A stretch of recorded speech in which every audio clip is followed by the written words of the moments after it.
S ಇನ್ನು ಬೀದರ್ನಲ್ಲಿ ಕಾಂಗ್ರೆಸ್ ವಿರುದ್ಧ ವಿಪಕ್ಷ ನಾಯಕ ಛಲವಾದಿ ನಾರಾಯಣಸ್ವಾಮಿ ವಾಗ್ದಾಳಿಯನ್ನು ನಡೆಸಿದ್ದಾರೆ. ಕಾಂಗ್ರೆಸ್ನಲ್ಲಿ ಗಂಡು ಮಕ್ಕಳು ಇದ್ದಿದ್ದಿಲ್ಲ ಅಂದುಕೊಂಡಿದ್ದೆ, ಆದ್ರೆ BR ಪಾಟೀಲ್ ಅವರಂತಹ ಗಂಡು ಮಕ್ಕಳು ಇದ್ದಾರೆ ಅನ್ನೋದು ಗೊತ್ತಾಯ್ತು.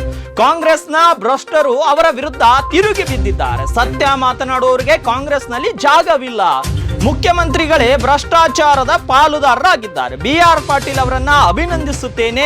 ಇಲಾಖೆ ಮಂತ್ರಿಯಾದವರು ಆಪಾದನೆಗೆ ಉತ್ತರವನ್ನ ನೀಡಬೇಕು. ಭ್ರಷ್ಟಾಚಾರ ಮಾಡಿರೋ ಬಗ್ಗೆ ದೇಶವೇ ಮಾತನಾಡ್ತಾ ಇದೆ. ಭ್ರಷ್ಟಾಚಾರ ಮಾಡಿದ್ರು ಬದುಕಬೇಕು ಎಂಬುವವರ ಮೊಂಡುತನಕ್ಕೆ ಉತ್ತರಿಸುವುದಕ್ಕೆ ಆಗಲ್ಲ. ಈಗ ವಿರೋಧ ಪಕ್ಷ ಸಾಲು ಸಾಲಾಗಿ ಹಗರಣಗಳನ್ನ ಬಯಲಿಗೆಳೆದಿದೆ. ವಾಲ್ಮೀಕಿ ಹಗರಣವನ್ನ ಸದನದಲ್ಲಿ ಒಪ್ಕೊಂಡ್ರು CM, ಆದ್ರೆ ರಾಜೀನಾಮೆಯನ್ನ ಕೊಡಲಿಲ್ಲ. ಮೂಡ ಹಗರಣದಲ್ಲಿ ಯಾರಿಗೂ ಜಗ್ಗಲ್ಲ ಬಗ್ಗಲ್ಲ ಅಂದ್ರು. ರಾತ್ರೋರಾತ್ರಿ 14 ಸೈಟ್ಗಳನ್ನ ವಾಪಸ್ ಯಾಕೆ ಕೊಟ್ರಿ? ಭ್ರಷ್ಟಾಚಾರ ಒಪ್ಕೊಳ್ತೀರಿ, ಆದ್ರೆ ರಾಜೀನಾಮೆಯನ್ನ ಕೊಡಲ್ಲ. ನೀವು ಅಧಿಕಾರಕ್ಕೆ ಬಂದಿರೋದು ಲೂಟಿ ಮಾಡುವುದಕ್ಕೆ ಅಂತ ಬೀದರ್ನಲ್ಲಿ ವಿಪಕ್ಷ ನಾಯಕ ವಿಧಾನ ಪರಿಷತ್ನ ವಿಪಕ್ಷ ನಾಯಕ ಛಲವಾದಿ ನಾರಾಯಣಸ್ವಾಮಿ ಅವರು ಕಾಂಗ್ರೆಸ್ನ ವಿರುದ್ಧ ಸಾಲು ಆರೋಪಗಳನ್ನ ಮಾಡಿ ಸಿಡಿದೆದ್ದಿರುವಂತದ್ದು. ಅದೇ ರೀತಿ ವಾಗ್ದಾಳಿಯನ್ನ ಮುಂದುವರಿಸಿದ್ದಾರೆ ಬೀದರ್ನಲ್ಲಿ. ಇವತ್ತು ಅಲ್ಲಿ ಗಂಡು ಮಕ್ಕಳು ಇಲ್ಲ ಅನ್ಕೊಂಡಿದ್ದೆ ನಾನು.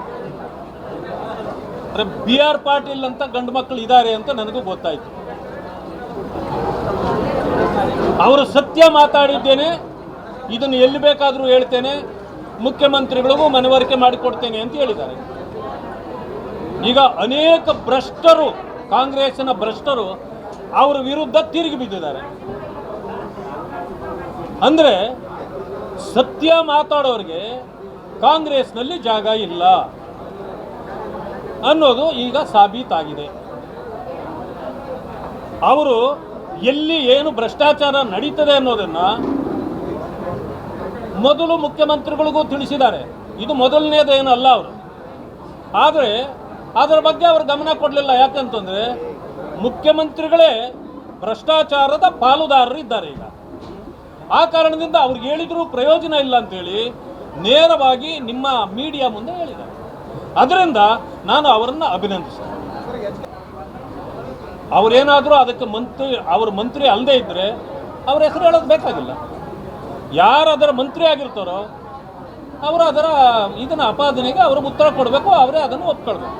ಅವರು ಭ್ರಷ್ಟಾಚಾರ ಮಾಡಿದ್ದಾರೆ ಅಂತೇಳಿ ದೇಶ ಮಾತಾಡುವಾಗ ಭ್ರಷ್ಟಾಚಾರ ಮಾಡಿದರೂ ನಾನು ಬದುಕಬೇಕು ಅನ್ನೋದಾದರೆ ಇವರ ಮಂಡುತನಕ್ಕೆ ನಾವು ಯಾರೂ ಉತ್ತರ ಕೊಡೋಕ್ಕಾಗೋದಿಲ್ಲ.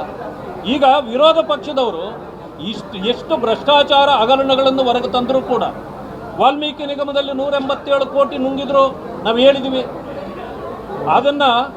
ಅದನ್ನು ಸದನದಲ್ಲಿ ಒಪ್ಕೊಂಡಿದ್ದಾರೆ ಮುಖ್ಯಮಂತ್ರಿಗಳು, ಆದರೆ ರಾಜೀನಾಮೆ ಕೊಟ್ಟಿಲ್ಲ. ಮೂಡಾದಲ್ಲಿ ತಾವೇ 14 ಸೈಟ್ಗಳನ್ನು ನುಂಗಿದ್ರು. ಅವ್ರು ಹೇಳಿದ್ರು ಯಾರಿಗೂ ನಾನು ಜಗ್ಗಲ್ಲ ಬಗ್ಗಲ್ಲ ಅಂತ. ಹೌದು, ರಾತ್ರೋರಾತ್ರಿ ನೀವು ಯಾಕೆ ಜಗ್ಗಿದ್ದು? 14 ಸೈಟ್ಗಳನ್ನು ವಾಪಸ್ ಯಾಕೆ ಕೊಟ್ರಿ? ಅಂದರೆ ನೀವು ಕದ್ದಿದ್ದಕ್ಕೆ ವಾಪಸ್ ಕೊಟ್ರಿ ಅಲ್ವಾ? ಅಷ್ಟೇ ಅಲ್ಲ, ಇನ್ನೊಂದು 5 ಎಕರೆ ಜಮೀನು ಪ್ರಿಯಾಂಕಾ ಖರ್ಗೆ ಅವರು ವಾಪಸ್ ರಾತ್ರೋರಾತ್ರಿ ಕೊಟ್ರಿ. ಯಾಕೆ ಕೊಟ್ರಿ? ಅಂದರೆ ನಿಮ್ಮ ಭ್ರಷ್ಟಾಚಾರದ ಹಗರಣಗಳನ್ನು ನಾವು ಎಷ್ಟು ಹೇಳಿದ್ರು ಕೂಡ ನೀವು ಅದನ್ನು ಒಪ್ತೀರಿ ಮಾನಸಿಕವಾಗಿ, ಅದರ ರಾಜೀನಾಮೆ ಕೊಡಲ್ಲ. ಅಂದರೆ ಮೊಂಡುತನ. ನೀವು ಬಂದಿರೋದು ಇದು ಲೂಟಿ ಮಾಡಲಿಕ್ಕೆ ಹೊರತು ಜನರ ಸೇವೆ ಮಾಡಲಿಕ್ಕಲ್ಲ ಅನ್ನೋದು ಇದರಿಂದ ಪ್ರೂವ್ ಆಗಿದೆ.